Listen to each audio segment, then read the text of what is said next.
Minister, thank you for coming to the House today to debate this important subject.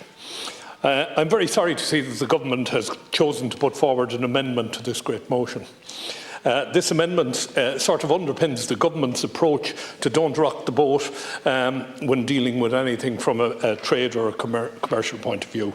I want to preface what I say by quoting the founder or the person who discovered the polio vaccine, Jonas Salk. When asked why he didn't patent it, he said it was because he wanted to be a good ancestor. And I think we should take that on board and think a little bit on it. Anyway, I'll open my contribution by acknowledging the massive effort that was put in by all in the pharmaceutical industry to find a vaccine that would at worst minimise the effects of COVID-19 on those misfortunate enough to become infected with it, or at best provide total immunity to the virus. Of course, we know now that this virus is mutating, and where it will ultimately end is anybody's guess. Indeed, I heard a UK minister this morning saying we're likely going to have to live with this for several years to come. In a recent article, the People's Vaccine Alliance revealed that companies behind the two most successful COVID-19 vaccines, Pfizer-BioNTech and Moderna, are making a combined profits of $65,000 every minute. $65,000 every minute. While I fully understand that in the tough world of business, how it derives or is born out of the famous quote by Maynard Smith when he spoke about the animal instincts of capitalism, such principles cannot be applied to human beings, and that's what's happening in the world today, profit over humans. The world has lived with COVID-19 now for almost 2 years, and the recorded loss of life is 5.32 million, but that recorded loss of life does not take account of the unrecorded loss of life, which we estimate to be somewhere close to 20 million. We've seen the capacity of the virus to mutate with the onset of Omicron, and the impact of which is not fully understood yet.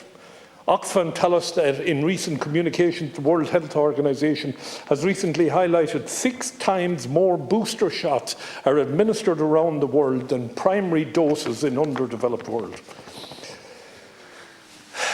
Ireland, really, the contributions that we're making, the donations of vaccines, etc., are a drop in the ocean when you compare the numbers of people waiting for them. Those people sitting in boardrooms of the pharmaceutical companies who developed the current range of COVID-19 vaccines, congratulating themselves on the profits they're making for their shareholders from the wealthiest countries in the world, should perhaps pause for thought. Can they legitimately claim ownership of the property rights, given the amount of money that governments pumped in? We're talking here in terms of, my colleague Senator Higgins said, billions of euros, pounds and dollars were pumped into the development of the vaccine, in addition to advance orders for several tens of millions of doses more than any country needed. As already said, there are billions of people unvaccinated in the world, and while that remains the case, this virus will continue to mutate freely through unvaccinated regions and come back to bite those who cherish their intellectual property rights so much. The priority now must be to agree to a waiver of copyright and intellectual property rights and share all of the design and patents that are needed to ramp up production. Minister, you might address the following questions which were put to me today for your attention by Oxfam. Given the TRIPS waiver would create a generic market for low-income countries, but maintain the existing market and intellectual property right protections for rich countries, as happened during the AIDS pandemic, how will this impact companies' incentives to innovate and produce new drugs when their main market will be protected under the TRIPS waiver? How does Ireland propose to balance its human rights obligations in taking a position on the TRIPS waiver, given that a petition to the UN Committee on the Elimination of Racial Discrimination argues that countries opposing removing intellectual property barriers on all COVID-19 medical technologies through the TRIPS waiver are facilitating the inequitable and racially discriminated rollout of the vaccine and other COVID-19 healthcare technologies? As this is a test case, Ireland will be impacted by those deliberations. Given the evidence against the workability of compulsory licence, can you, Minister, explain how compulsory licensing will work in practice, especially if it doesn't provide generic producers with the necessary trade secrets to produce vaccines? How are generic producers to access trade secrets and blueprints under any proposed compulsory licence system other than the flexibility of TRIPS? Whose advice has the government sought in agreeing to this approach? What generic pharmaceutical companies or academic experts have the government consulted in agreeing to this approach? And does the Minister agree to meet with the relevant generic industry and academic experts on the issue in the coming days? Minister, the bottom line on it is, I've heard my colleagues and I've heard about being part of the European Union and sticking with European rules, etc., etc.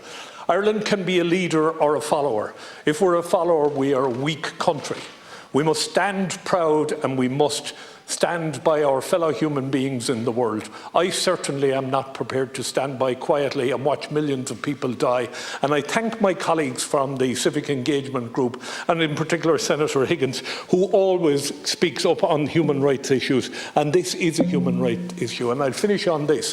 When and if we fail to ensure that everybody in this world has a fair access to COVID-19 vaccine, we are opening the door to this virus coming back with a vociferous bite in our bum and make us wake up as thousands of our own will die. Mutations is what we need to guard against. Thank you, Caroline.